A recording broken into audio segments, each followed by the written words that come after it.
সুপ্রিয় দর্শক, আপনাদের সবাইকে আমন্ত্রণ জানাচ্ছি এনটিভি নিয়মিত স্বাস্থ্য বিষয়ক আয়োজন স্বাস্থ্য প্রতিদিনে। আপনাদের সাথে রয়েছে আমি পুষ্টিবিদ নুসরা জাহান দীপা। দর্শক, আমরা আমাদের স্বাভাবিক জীবনযাপনে যদি খুব কমন কিছু সমস্যা ফেস করে থাকি, তার মধ্যে অন্যতম হচ্ছে হাঁটুর ব্যথা বা হাঁটুজনিত বিভিন্ন ধরনের সমস্যা, উঠতে বসতে বা বিভিন্ন ধরনের কাজ করতে। দর্শক, আমাদের আজকের আলোচ্য বিষয় হচ্ছে হাঁটুর অস্টিও আর্থ্রাইটিস। আর এই বিষয়টি নিয়ে কথা বলার জন্য আজ আমাদের সঙ্গে স্টুডিওতে উপস্থিত রয়েছেন একজন বিশেষজ্ঞ চিকিৎসক। আলোচনা শুরু করব, তবে তার আগে আমরা পরিচিত হয়ে নিচ্ছি আমাদের সেই অতিথির সঙ্গে। অধ্যাপক ডাক্তার পারভেজ আহসান 1960 সালের আগস্ট মাসে ঢাকা জেলায় জন্মগ্রহণ করেন। তিনি 1986 সালে চট্টগ্রাম মেডিকেল কলেজ থেকে MBBS ডিগ্রি অর্জন করেন। এরপর তিনি চিকিৎসা বিজ্ঞানে উচ্চতর MS ডিগ্রি লাভ করেন। বর্তমানে তিনি ইবনে সিনা মেডিকেল কলেজ ও হাসপাতালের অর্থোপেডিক্স বিভাগের অধ্যাপক হিসেবে কর্মরত। আপনাকে স্বাগত জানাচ্ছি আমাদের আজকের অনুষ্ঠানে। ধন্যবাদ স্যার, হাঁটুর অস্টিও আর্থ্রাইটিস এটা বলতে আসলে কি বোঝায়? হাঁটু একটি জয়েন্ট এবং এই হাঁটুর ভেতরে কিছু ফ্লুইড বা লিকুইড পোর্শন আছে। বয়সের কারণেই হোক অথবা আঘাতের কারণে হোক বা আর্থ্রাইটিস বা প্রদাহের কারণে হোক, এই ভিতরে যে লিকুইডটা এটা আস্তে আস্তে পাতলা হয়ে যায়। দ্বিতীয়ত, হাঁটুর ভিতরে একটি নরমাস্থি আছে বা কার্টিলেজ আছে, এটাও বিভিন্ন কারণে বা বয়সের কারণে এটা ক্ষয় হতে থাকে। এবং এই যে সারাউন্ডিং যে ক্যাপসুলটা আছে, এটাও এখানেও প্রদাহ হয়। এই যে মাল্টিপল প্যাথোলজি কারণে হাঁটুর যে অবস্থা, এই অবস্থাটাকেই বলা হচ্ছে অস্টিও আর্থ্রাইটিস হাঁটু। এছাড়া আর কোনো কারণ রয়েছে কিনা এই রোগটি হবার? প্রথমত, বয়স বৃদ্ধির সাথে সাথে এইটা কার্টিলেজ হালকা হয়ে যায়, লিকুইডটা যেটা পাতলা হয়ে যায়, এটা একটা কারণ। দ্বিতীয়, যাদের স্থূল, যারা ওবেসিটিতে সাফার করে, তাদের প্রতিটি সময় মুভমেন্টে এখানে কিছু ঘর্ষণ বেশি হয় এবং ওয়েটের কারণে এখানে ঘর্ষণের বেশির কারণে হাঁটুর কার্টিলেজ ক্ষয় হয়ে যায়। তৃতীয়ত, যারা মহিলা, তাদের হাড় নরম থাকে এবং তারা পুরুষদের চাইতে আগে অস্টিও আর্থ্রাইটিসটা বা হাঁটুর ক্ষয় হয়। চতুর্থত, জন্মগত কিছু কারণ আছে, যাদের জন্মগতই তাদের অস্টিও আর্থ্রাইটিস হওয়ার প্রবণতা থাকে, তাদের স্ট্রাকচারালি ঘষাটা বেশি হয়। তাদের অ্যালাইনমেন্টে ডিফেক্ট হতে পারে বা অনেক সময় বাটিটা ছুটে যাওয়া, এই ধরনের কিছু কারণে আমাদের অস্টিও আর্থ্রাইটিস হয়। তাছাড়া আঘাতপ্রাপ্ত হলে অনেক সময় হাঁটুর কাছে যদি ফ্র্যাকচার হয়, তখনও হাঁটুর অস্টিও আর্থ্রাইটিসটা হয়।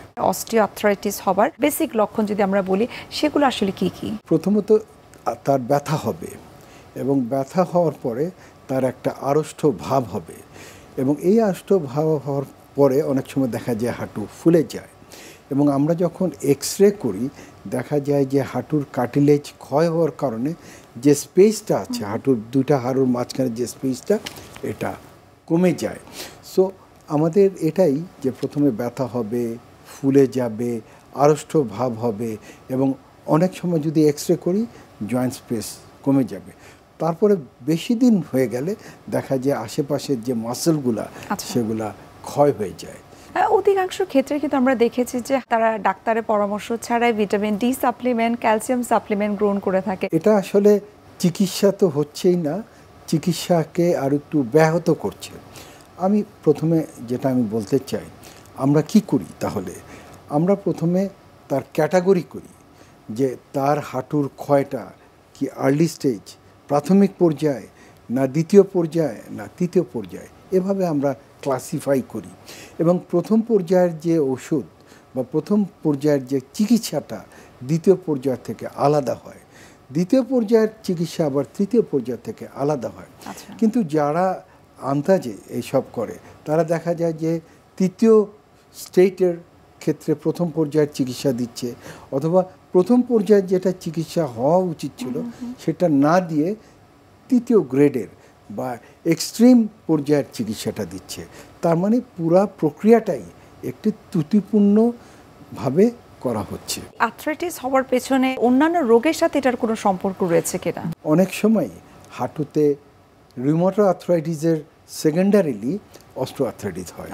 তার হাঁটুতে হয়েছে রিউমাটয়েড আর্থ্রাইটিস, কিন্তু তার ক্ষয় দেখে অনেকে অস্টিওআর্থ্রাইটিসের ট্রিটমেন্ট করে। অনেকে আবার ইউরিক অ্যাসিড বেশি থাকে, সেজন্য গাউট হয়, সেই গাউটে হাঁটুতেও হয়, সেজন্য অস্টিওআর্থ্রাইটিস হয়। সেজন্য অনেকে গেলেই শুধু গ্লুকোসামাইন, কন্ড্রাইটিন সাপ্লিমেন্ট, তারপরে ভিটামিন সাপ্লিমেন্ট এই সমস্ত দিয়ে তারা চিকিৎসা করে থাকে। সেজন্য আমি বলি যে প্রথমে আমাকে কারণ বের করতে হবে যে এই হাঁটুর অস্টিওআর্থ্রাইটিসের কারণটা। Investigation is very important. সেই ইনভেস্টিগেশনগুলো আসলে কি কি অস্টিওআর্থ্রাইটিসের ক্ষেত্রে সেটা একটু আমাদেরকে যদি বলতেন। আমরা প্রথমে এক্সরের আশ্রয় নিই এবং আমরা স্ট্যান্ডিং পজিশনে বা দাঁড়ানো পজিশনে আমরা এক্সরের ডিফারেন্ট ভিউ নিই, এপি ভিউ, ল্যাটারাল ভিউ বা স্কাইলাইন ভিউ, এটা আমরা নিই। অনেক সময় যদি অ্যাসোসিয়েটেড কোনো প্যাথোলজি দেখতে চাই, অনেক সময় এমআরআই শরণাপন্ন হয়, সেগুলো আমরা অনেক সময়, সব সময় আমাদের এমআরআই দরকার হয় না। দ্বিতীয়ত তাকে আমরা দেখি যে তার আর্থ্রাইটিস আছে কিনা, সেজন্য আরএ টেস্ট, এনটিসিসিপি, এবং সেকেন্ডারিলি অনেক সময় অ্যাঙ্কালোজিংয়েরও কারণে হাঁটুর অস্টিওআর্থ্রাইটিস হয়, HLA-B27ও আমরা অনেক সময় করে থাকি। তাছাড়াও ইউরিক অ্যাসিড তার রক্তে আছে কিনা সেটাও আমরা দেখে থাকি। তো সেজন্য শুধুমাত্র এক্সরে দেখেই আমরা চিকিৎসা শুরু করব না। অস্টিওআর্থ্রাইটিস ট্রিটমেন্ট প্রোটোকলটা একটু জানতে চাই। আমরা গ্রেড 1 বা প্রাথমিক পর্যায়ে আমরা সাধারণত কিছু ওষুধ দিয়ে থাকি, যেমন প্যারাসিটামল দেই, তা না হলে আমরা নাপাডল বা যেটাকে বলে ট্রামাডল আমরা দিয়ে থাকি, NSAID non steroidal anti inflammatory drugs দিয়ে থাকি। অনেক সময় গ্লুকোসামাইন বা কন্ড্রাইটিন সালফেট বা ইভেন ডায়াসেরিনও আমরা এখানে প্রয়োগ করতে পারি। কিন্তু মনে রাখতে হবে প্রাথমিক পর্যায়ে সবসময় আমরা তাকে ফিজিওথেরাপি দিই। ফিজিওথেরাপিতে সুবিধা হচ্ছে যে সারাউন্ডিং যে মাংসপেশি যেগুলো আছে সেগুলোও সুঠাম করি, যাতে তার হাঁটা চলা বা অন্যান্য মুভমেন্টে যাতে কোনো কষ্ট না হয়। স্যার, অস্টিওআর্থ্রাইটিসের ক্ষেত্রে ফিজিওথেরাপির উপর বিশেষ জোর দিচ্ছেন, তো এই ক্ষেত্রে আপনার আসলে মতামত কি? প্রত্যেকটা ডক্টরই কি আসলে এই বিষয়ে রেফার করছে যে ফিজিওথেরাপি ইজ ভেরি ইম্পর্টেন্ট? প্রথমত ওষুধের কিছু সাইড এফেক্ট আছে, অনেক সময় দীর্ঘমেয়াদী চিকিৎসা ওষুধ দিয়ে করা যায় না। আপনি ব্যথার ওষুধ দিয়ে দীর্ঘমেয়াদী কখনো চিকিৎসা করতে পারবেন না। যেমন ব্যথার ওষুধে কমপ্লিকেশন কি, আমাদের প্রথমে গ্যাস্ট্রোইন্টেস্টাইনাল আপসেট হতে পারে বা হাইপার অ্যাসিডিটি হতে পারে, দ্বিতীয়ত কিডনির সমস্যা হতে পারে, তৃতীয়ত মুখের রুচির সমস্যা হতে পারে, চতুর্থত অনেক সময় পা ফুলে যায়। বহুমাত্রিক সমস্যা ব্যথার ওষুধে হয়। সেজন্য আপনি দীর্ঘমেয়াদী চিকিৎসা কখনই NSAID বা অন্যান্য ব্যথার ওষুধ দিয়ে করতে পারবেন না। দ্বিতীয়ত আমাদের ফিজিওথেরাপিতে কোনো ঔষধ লাগে না। এখানে আমাদের নিজস্ব এক্সারসাইজ দিয়ে শরীরের সহায়তায় আমরা একটা ট্রিটমেন্ট মোডালিটি আমরা করতে পারি। সেজন্য অনেক সময় ফিজিওথেরাপিকে মূল চিকিৎসা ধরি, সাইডে যদি প্রয়োজন হয় তাহলে আমরা প্যারাসিটামল বা বিভিন্ন ধরনের ওষুধ আপনারা সাজেস্ট করে থাকেন। অস্টিওআর্থ্রাইটিস হওয়ার পেছনে বিশেষ করে যে ওজন বাড়তি যাদের রয়েছে তাদের কেন আসলে অস্টিওআর্থ্রাইটিস হচ্ছে? হাঁটুর উপর দিয়ে আমাদের ওজনটা চলে যায়, ট্রান্সমিট করে ভরটা, এবং যাদের ওজন বেশি, ধরেন 10 কেজি বেশি বা 20 কেজি, প্রতিটি মুভমেন্টে এই হাঁটুর উপর একটা চাপ, বাড়তি চাপ প্রয়োগ করে, এবং মুভমেন্টের সময় সেখানে যে ঘর্ষণটা হয় বাড়তি চাপ প্রয়োগের ফলে সেখানে কিছু ক্ষয় হয়। সেজন্য আমরা প্রথমে যে ট্রিটমেন্ট মোডালিটিস আছে, ফার্স্টে আমরা তাকে ওজন কমানোর আইডিয়াসটা দিই, তাকে বলি যে আপনার খাদ্যাভ্যাসে পরিবর্তন আনেন, যদি সে মাংস বা কার্বোহাইড্রেট বেশি খায় সেখানে আমরা কমিয়ে ফেলতে বলি, যদি সে বেশি রকম এক্সারসাইজ করতে আমরা বলি, তাকে জিম করতে বলি, এই সমস্ত অ্যাডভাইস আমরা করে থাকি। স্যার, অস্টিওআর্থ্রাইটিসের ক্ষেত্রে আধুনিক ট্রিটমেন্ট পিআরপি সম্পর্কে জানতে চাই। আমরা যখন দ্বিতীয় অধ্যায়ে চলে আসি, যেমন ওষুধ আমরা প্রয়োগ করে তেমন লাভ হচ্ছে না, ফিজিওথেরাপিতেও তার ব্যথা কমছে না, তখন আমরা কিছু ইন্টারভেনশন করি। এই ইন্টারভেনশন আমরা অন্যতম একটা ইন্টারভেনশন হচ্ছে রিজেনারেটিভ মেডিসিন প্রয়োগ করা, অর্থাৎ পিআরপি বা প্ল্যাটলেট রিচ প্লাজমা আমরা হাঁটুর ভিতরে ইনজেকশন দিয়ে প্রয়োগ করি। তাহলে পিআরপিটা কি? পিআরপিটা হচ্ছে শরীর থেকে রক্ত নিই, এটা আমরা প্যাথোলজিক্যাল ল্যাবরেটরিতে সেন্ট্রিফিউজ করি। সেন্ট্রিফিউজ করার ফলে এখানে রক্তটাকে দুটো অংশে আলাদা করি, অর্থাৎ সেলুলার অংশ অথবা লিকুইড বা ফ্লুইড অংশ, যেটাকে আমরা বলি প্ল্যাটলেট রিচ প্লাজমা। এটা আলাদা করে সিরিঞ্জ দিয়ে আমরা হাঁটুতে প্রয়োগ করি এবং হোল ওয়ার্ল্ডে এটা এখন খুবই পপুলার চিকিৎসা। পিআরপিটা আসলে কি সবার ক্ষেত্রে প্রযোজ্য? না, এটা হচ্ছে প্রথমত আমাদের এটা হচ্ছে এন্ড স্টেজ আর্থ্রাইটিসে এটা কাজ করবে না, আর প্রাথমিক স্টেজেও আমরা এটা দিব না। এটা যখন ওষুধ কাজ করছে না অথবা এখনও পর্যন্ত এন্ড স্টেজে যাচ্ছে না, তখন আমরা পিআরপি দিব। আর সাধারণত যারা ডায়াবেটিস, তাদের ডায়াবেটিস নিয়ন্ত্রণ করে আমরা সাধারণত পিআরপি দিই। তবে পিআরপির যেটা অ্যাডভান্টেজ সেটা হচ্ছে নিজের শরীরের রক্ত আবার নিজের শরীরে দেওয়ার ভেতরে এখানে কোনো অ্যালার্জিক রিয়াকশন হয় না। আচ্ছা স্যার, তবে এর মাঝে আমরা একটু দেখে নিচ্ছি আমাদের স্বাস্থ্য প্রতিদিনের নিয়মিত আয়োজন, কি খাবেন কেন খাবেন এই সেগমেন্টটি। সুপ্রিয় দর্শক, আপনারা দেখছেন এনটিভি নিয়মিত স্বাস্থ্য বিষয়ক আয়োজন স্বাস্থ্য প্রতিদিন। এই পর্যায়ে আমরা দেখে নিচ্ছি বিভিন্ন খাদ্যের পুষ্টি গুণাগুণ নিয়ে আমাদের পুষ্টিবিদের পরামর্শ। আর্থ্রাইটিস কিংবা বাত যাদের হয় তারা কিভাবে তাদের হাড়ের সুস্থতার জন্য কোন ধরনের খাবার গ্রহণ করবেন এবং কোন ধরনের খাবারগুলো বর্জন করবেন। আপনার যদি বাতের সমস্যা থেকে থাকে অবশ্যই কিন্তু আপনাকে একটা প্রপার গাইডলাইন এবং প্রপার ডায়েট প্ল্যান ফলো করতে হবে, কারণ যাদের বাতের সমস্যা থাকে তাদের কিন্তু প্রচুর পরিমাণে জয়েন্ট পেইন হয়। অস্থি সন্ধিতে কিন্তু আপনার ইউরিক অ্যাসিড জমা হয়ে এই ধরনের পেইনগুলো হয়। তো যেই ধরনের খাবারগুলো আপনার রক্তে ইউরিক অ্যাসিডের মাত্রা বাড়িয়ে দেয়, আপনার অস্থি সন্ধিতে ইউরিক অ্যাসিডের মাত্রা বাড়িয়ে দেবে, আপনাকে কিন্তু ওই ধরনের খাবারগুলো বর্জন করতে হবে। তো শুরুতে বলি, যাদের বাতের সমস্যা, বিভিন্ন জয়েন্ট পেইন আছে বা রক্তে ইউরিক অ্যাসিডের মাত্রা অনেক বেশি থাকে, তারা কিন্তু দেখা যায় যে আপনি সুস্থ থাকতে গেলে এই খাবারগুলো অবশ্যই একটু বর্জন করতে হবে। সেগুলো হলো, অনেকের সামুদ্রিক মাছ, অতিরিক্ত লবণাক্ত খাবার খাওয়ার প্রবণতা থাকে, সেগুলো বর্জন করতে হবে। গরু ও খাসির মাংস খাওয়া থেকে বিরত থাকবেন এবং বীচিযুক্ত যে খাবার যেগুলো রয়েছে, যেমন মটরশুঁটি, টমেটো, বেগুন, এগুলো একটু খাওয়া থেকে বিরত থাকবেন। যাদের ব্যথা প্রচণ্ড বেশি তারা কিন্তু কাঠবাদাম বাদে অন্য কোনো বাদাম, যেমন কাজু বাদাম, চীনা বাদাম, আখরোট বা ওয়ালনাট, এগুলো গ্রহণ করতে পারবেন না। পাশাপাশি নিয়মিত একটু ব্যায়াম করতে হবে, যাতে আপনার অস্থি সন্ধিতে যে ইউরিক অ্যাসিডটা জমা আছে সেটা দূর হয়ে যেতে সাহায্য করে। এখন তো বললাম আপনার যে আর্থ্রাইটিস বা বাত ব্যথা থাকলে কি করবেন, কিন্তু যাদের এই ধরনের সমস্যা নেই কিন্তু তারপরও হয়তো কোনো কারণে তারা হয়তো হাড়ে পেইন হচ্ছে, তো সেক্ষেত্রে কি করবেন বা হাড়ের সুস্থতার জন্য সেক্ষেত্রে আপনি কোন ধরনের খাবার খাবেন। আপনার যদি বাতের সমস্যা থাকে তাহলে তো সেটার লিস্ট অনেক বড়, কিন্তু যদি সমস্যা না থাকে তবু আপনার হাড়ে পেইন হচ্ছে, তাহলে আপনাকে ধরে নিতে হবে হয়তো বা আপনার ক্যালসিয়াম ডেফিসিয়েন্সি কিংবা ভিটামিন ডি ডেফিসিয়েন্সি রয়েছে। এক্ষেত্রে কি খাবেন আপনার হাড়ের সুস্থতার জন্য? তখন কিন্তু অবশ্যই আপনার খাবারে ক্যালসিয়াম, ফসফরাস এবং ম্যাগনেসিয়াম সমৃদ্ধ খাবার রাখতে হবে। তাহলে ক্যালসিয়াম সমৃদ্ধ খাবারগুলো কি? দুধ, দই, বাদাম, মাছ, মাংস, এগুলোতে কিন্তু প্রচুর পরিমাণে ক্যালসিয়াম থাকে।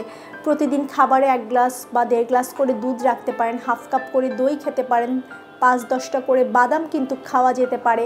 সবজি হিসেবে আপনারা কিন্তু হলো যে টমেটো, গাজর, ব্রোকলি, ফুলকপি, বাঁধাকপি, এগুলোও রাখতে পারেন, এগুলোতেও পর্যাপ্ত পরিমাণে ক্যালসিয়াম রয়েছে। এবং এর পাশাপাশি কিন্তু আপনারা পালং শাকটা খেতে পারেন, পালং শাকেও প্রচুর পরিমাণে ক্যালসিয়াম পাওয়া যায়।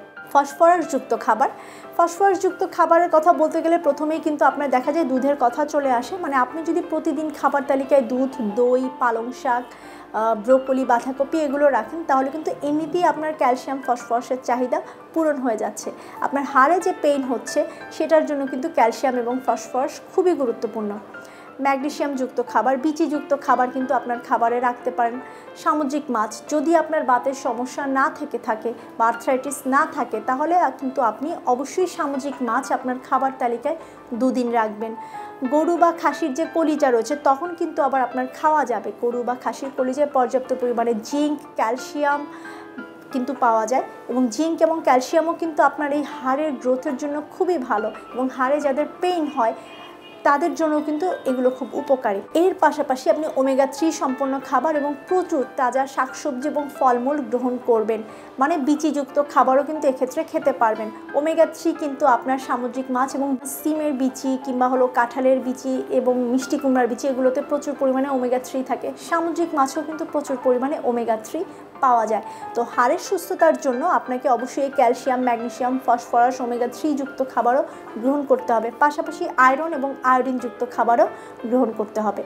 তার মানে যাদের আর্থ্রাইটিস বা বাতের সমস্যা আছে তারা কিন্তু যে ধরনের খাবারগুলো বর্জন করার কথা বলেছে ওগুলো বর্জন করে নিয়মিত ব্যায়াম করেন এবং হেলদি একটা ডায়েট প্ল্যান গ্রহণ করেন, তাহলে কিন্তু খুব সহজে আপনার হাড়কে সুস্থ রাখতে পারবেন, ব্যথামুক্ত জীবনযাপন করতে পারবেন। আর যাদের হাড়ে বাতের কোনো সমস্যা নেই কিন্তু এমনিতেই আপনার হয়তো জয়েন্ট পেইন করছে কিংবা ভিটামিন ডি বা ক্যালসিয়াম ডেফিসিয়েন্সি আছে, তারা যদি ক্যালসিয়াম এবং ভিটামিন ডি সম্পন্ন খাবারগুলো গ্রহণ করেন তাহলে কিন্তু আপনার হাড়কে আপনি মজবুত করতে পারবেন। আর আরেকটা যে গুরুত্বপূর্ণ বিষয় সেটা হলো প্রতিদিন আপনি 10টা থেকে 3টা এই সময়ের মধ্যে অন্তত 15 থেকে 20 মিনিট শরীরের 40% অংশে রোদ লাগানোর চেষ্টা করুন। এটা আপনার শরীরে ভিটামিন ডি তৈরি করতে সাহায্য করবে এবং ভিটামিন ডি কিন্তু আপনার হাড়কে সুস্থ রাখতে সাহায্য করবে। স্যার, অস্টিও আর্থ্রাইটিসের একটা অন্যতম একটা ট্রিটমেন্ট হচ্ছে নি রিপ্লেসমেন্ট। এই নি রিপ্লেসমেন্ট সম্পর্কে আপনার কাছে একটু জানবো। অস্টিও আর্থ্রাইটিসের ট্রিটমেন্টের যে মোডালিটি সেটা 3 ভাগে ভাগ করি, প্রাথমিক পর্যায়, দ্বিতীয় পর্যায় এবং সর্বশেষ বা তৃতীয় পর্যায়।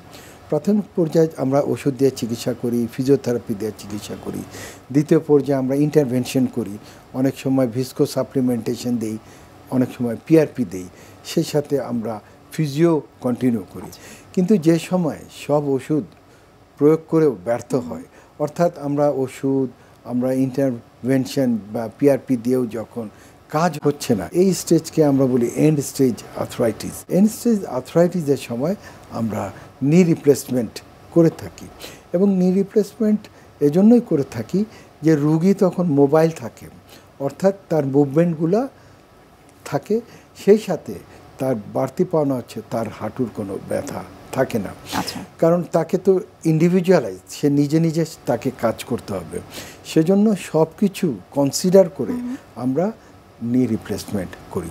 তবে এখানে যেটা বলা দরকার, তাকে অবশ্যই তার প্রি অপারেটিভ প্রিপারেশন, যদি তার ডায়াবেটিস থাকে ডায়াবেটিস কন্ট্রোল করে, যদি কিডনি সমস্যা হয় কিডনি সমস্যা কমিয়ে এনে, এবং হার্টেরও যদি কোনো সমস্যা থাকে সেই সমস্যাগুলোকে কমিয়ে আমরা তার শল্য চিকিৎসাটা করি। আচ্ছা স্যার, আপনাকে অসংখ্য ধন্যবাদ। আমরা হাঁটুর অস্টিও আর্থ্রাইটিস সম্পর্কে আজকে আমরা অনেক বিস্তারিত আপনার কাছ থেকে জানলাম। আশা করি দর্শকরাও অনেকটাই উপকৃত হয়েছে। আবারও ধন্যবাদ জানাচ্ছি এবং শুভকামনা এনটিভির পক্ষ থেকে। ধন্যবাদ। সুপ্রিয় দর্শক, এতক্ষণ আপনারা দেখছিলেন এনটিভি নিয়মিত স্বাস্থ্য বিষয়ক আয়োজন স্বাস্থ্য প্রতিদিন। এই পর্যায়ে আমরা দেখে নিচ্ছি আমাদের আগামী পর্বে কি থাকছে। রক্তচাপ, যখন এখানে একটা কাপ বেঁধে আমরা সাউন্ডটা শুনতে থাকি, শোনার জন্য অপেক্ষা করি, তো প্রথম যখন খুব চাপ দিয়ে হাই প্রেসারে এটাকে আটকে দেওয়া হয় তখন কিন্তু রক্ত প্রবাহিত হয় না, যার জন্য কোনো সাউন্ড থাকে না। কিন্তু যখন প্রথম রক্তটা প্রবাহিত হয়, অর্থাৎ আস্তে আস্তে চাপ কমাচ্ছি, প্রথম যে রক্তটা প্রবাহিত হলো তখন একটা টিক শব্দ পাওয়া যায়। তো তারপরে টিক টিক প্রত্যেকটা বিটের সাথে শব্দ হয়। যখন থেকে শব্দটা শোনা যায় প্রথম, সেটাকে বলা হয় সিস্টোলিক। বিশ্বের যে কোনো প্রান্ত থেকে যে কোনো সময় এনটিভি জনপ্রিয় অনুষ্ঠান স্বাস্থ্য প্রতিদিন দেখতে আপনারা ভিজিট করতে পারেন আমাদের পূর্ণাঙ্গ পোর্টাল www.ntved.com এ। এছাড়াও এনটিভির বিভিন্ন ধরনের জনপ্রিয় অনুষ্ঠান এবং নিউজ আপডেট পেতে আপনারা ভিজিট করতে পারেন আমাদের ইউটিউব চ্যানেল এবং ভেরিফাইড ফেসবুক পেজে। দর্শক, আজ এখানে শেষ করব। দেখা হবে আবার আপনাদের সঙ্গে। সে পর্যন্ত আপনারা সবাই ভালো থাকুন, সুস্থ থাকুন। আল্লাহ হাফেজ।